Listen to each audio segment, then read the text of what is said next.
আছি আপাতত কিশোরগঞ্জে খুবই সুন্দর একটা পরিবেশে আছি। এই যে শিশির ভাই,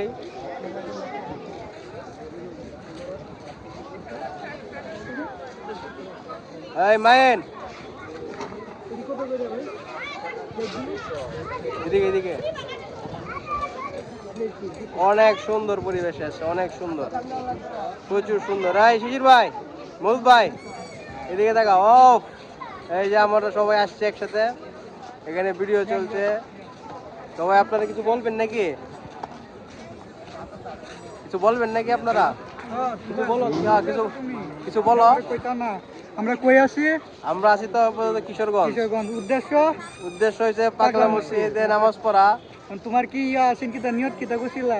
নিয়ত তখন এটা আল্লাহর কাছে কম লাগো মনে মনে বেই একটা জিনিস আছে, এটা লোকে টিয়া এক বস্তা টিয়া